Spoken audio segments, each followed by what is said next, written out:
What's up, everybody? It is your boy Johnny Buck here with another podcast.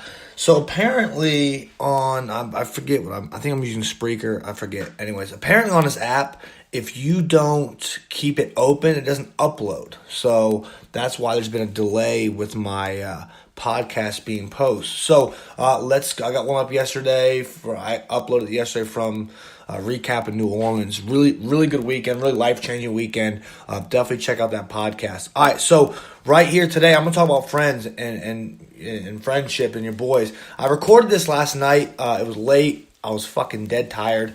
I had an awesome weekend.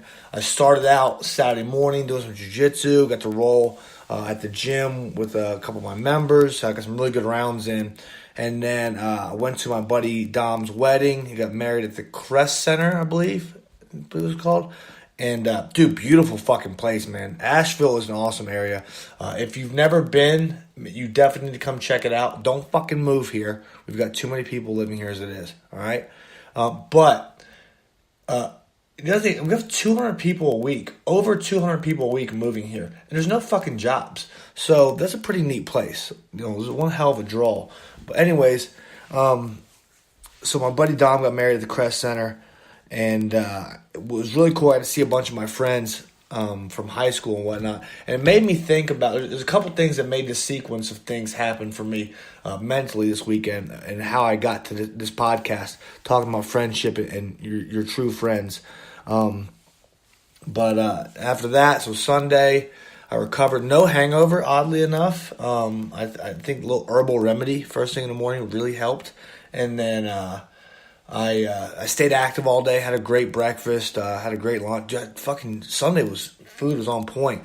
Had a really good breakfast, really good lunch, really good dinner, and apple pie. So we had, breakfast was like potatoes, sausage, eggs, asparagus, and then lunch was a dope like vegetable soup type thing, which really hit the spot.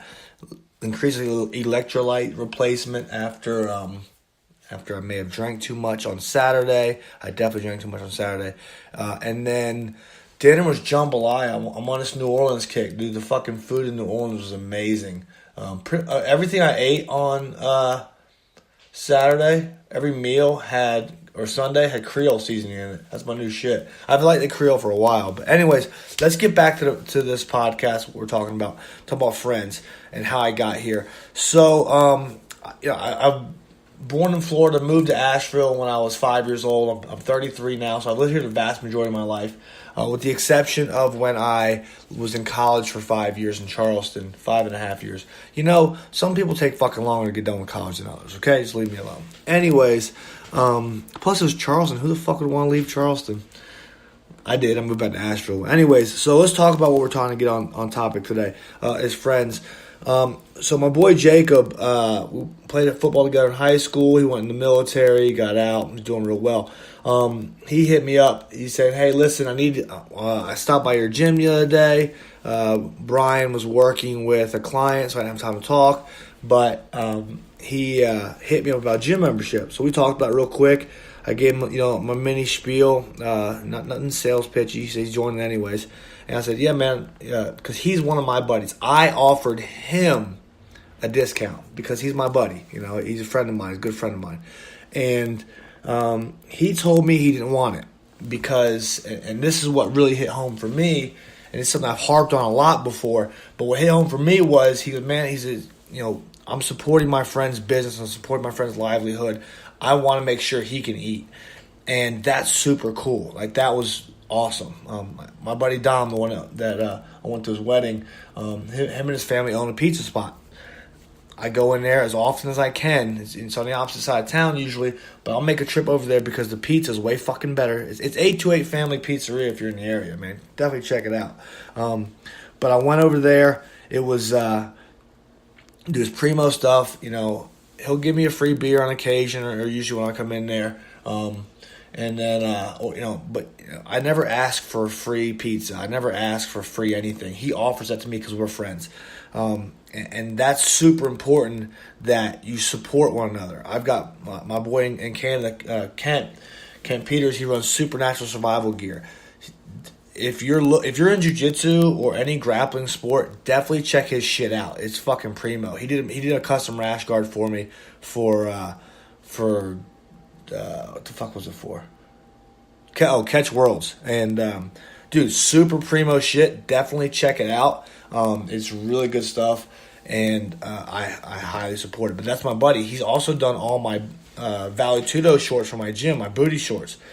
That he's my boy. I support him. He supports me. He helps me out with some social media stuff, and I help him out with his company. So it's super important you support each other. And supporting each other doesn't mean going to your friend's bar, going to your friend's restaurant, going to your friend's business and asking for a discount. It means going in there and expecting to pay full price, even when they say you don't have to. Like, say, for instance, you go to your buddy's restaurant or whatever, it's a $100 tab.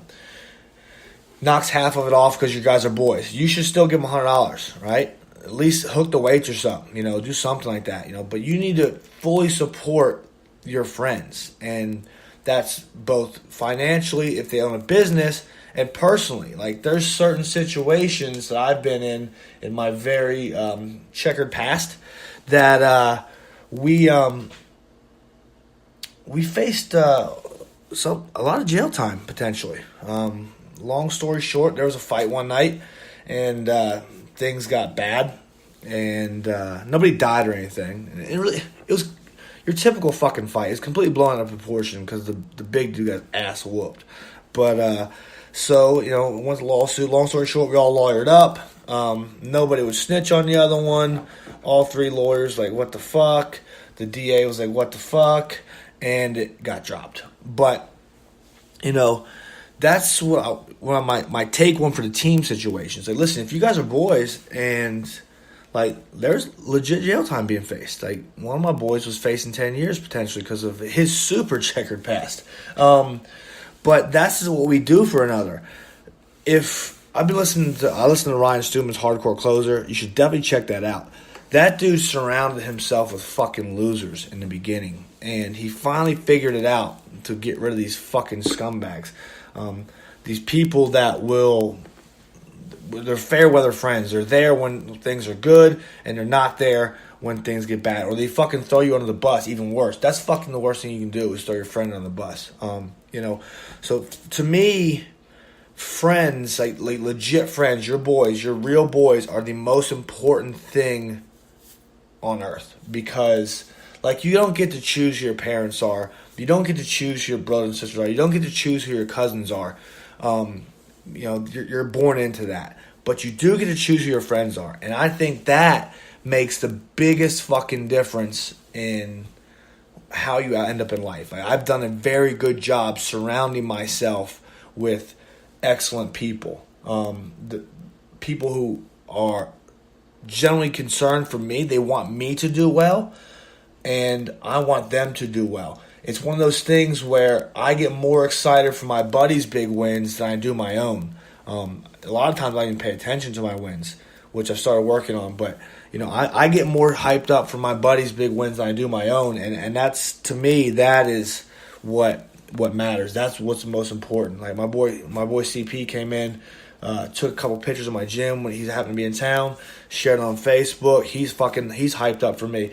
I'm super fucking pumped for him. He's killing the real estate game. It's one of those things, like, you've got to surround yourself with good people. And what makes it easier, and this is something I found changed me a lot, was being around good people, like wanting to be around good people. You've got to be a good person yourself. You have to care about your buddies. You've got to care about your boys. You've got to be willing to sit there and take a fucking dime so they can go out and live their lives. And I'm the best wingman in the world, or at least I was. So I don't go out anymore. But back in the day, I was the best wingman in the world. I would take one for the team every single time. I'll give you a quick story on that before I get back on topic. Long story short, me, Murr, a couple of guys from Citadel were out at City Bar. If you couldn't get laid in City Bar, you were fucking blind, had no dick, and were probably a fucking troll. That was like line them up and just pick chicks out, man. It was a fucking slam fest. But the good old college days. City Bar's gone, thank God. But so we were out there. Murr goes out. There's a group of like 4 or 5 chicks, and of course he picks the hottest one out. Which that's that's what you do. It's your first move. And there's like 3 or 4 other chicks, and then there's this one chick. She's a fucking buffalo. She is big. She's not very attractive, and she is there. Well, Murr's like, fuck, who am I going to get to jump on this grenade? And next thing, I'm drunk, obviously, but he goes, next thing he knows, I'm behind her fucking just dancing like the goddamn world's about to end. And that motherfucker's face lit up like a Christmas tree. The biggest fucking smile and laugh I've ever fucking seen. Like, yeah, I'm a good-looking dude. I got a pretty solid game. And I easily could have went for one of the other hot chicks. But no, not me. I went to the fucking grenade because that's what boys do for one another. So that, and it's something wrong with me probably. But yeah, so that was my little tangent. But yeah, you've got to be willing to take one for the team for your friends. In situations like the grenade situation there or the fight situation. I said, I've put myself in very sketchy places for my friends. My friends have done it for me. And that group of friends I hang out with, what little I hang out with them because of our distance, we've all been in situations like that where things got really fucking sketchy and we covered for one another. So, to me, that's a very important trait, is having somebody in your life, in your family, and by family I mean either genetically or you pick them that needs to be there for you no matter what. You sit there in fucking jail together, and that's what makes a difference to me. Luckily, I've not had to do that with those guys, but that it would be something we have done. So here's my. Cause I don't like just talking about shit. I like to take action or make an actionable thing. So here's what I realized at the wedding. I haven't seen some of these guys in 15 years, 10 years. I see Chris every once in a while. I see James every once in a while. I see Dom every once in a while. I swing over by his place. I haven't seen Greg in fucking forever. Luckily, Jacob is going to be coming to the gym this week or next week when he gets back in town. So we can start seeing shit like that again. But I need to make it a priority. It's one of those situations where the only time you see your friends realistically, a little bit on Facebook, I talk to fucking Chris daily. I talk to James almost daily too now. But I haven't seen these guys in a long time, and it takes events like weddings or funerals or reunions or 25th year reunion or 20-year reunion, whatever the fuck the reunions are, which I'm apparently rapidly approaching because I'm old. But it takes events like this to make you guys see each other, and if they're really your boys, you should make that a priority. You've got no problem spending fucking $100 on a pair of shoes, $300 on a fucking watch. Just you buy all kinds of dumb shit. Like the new iPhone comes out, you gotta fucking have the new iPhone, which I fucking hate iPhones. To tell you right now, but you have all this stuff, and you waste time and money. You need to make you need to actively get up with your boys. We used to do golf weekends, and life got in the way. And as you get older, life gets in the way. Business and meetings and family and kids and fucking mortgages and housework. I spent all weekend fucking working on my house, and I was super okay with it. I got my chimney fixed. I got a first fire in the house. Some big wins for me. But I made it look kind of like a home almost. We got some shit squared away. There's so much shit in this fucking house. I'm never home. But yeah, you guys got to take action. So what I'm going to do, as soon as I get off this, I started last night. This podcast sucked last night because you guys deserve better. You don't deserve me sitting there monotone as fuck and half-assing it. So what I'm going to do, I'm going to get with my boys. We're going to talk about it, and I'm going to maybe drive them fucking crazy. We're going to plan it out. We're going to go to do a fucking golf trip. We're going to go get a fucking Airbnb for the weekend and just fucking drink beer and throw rocks at each other. Whatever the fuck we need to do. But I'm gonna make an active attempt to see my boys. We're gonna pick this weekend out. We're gonna block it off, make sure nothing can interfere, and that's the way to go. But yeah, man, appreciate you guys listening to this. Check it out. I said your friends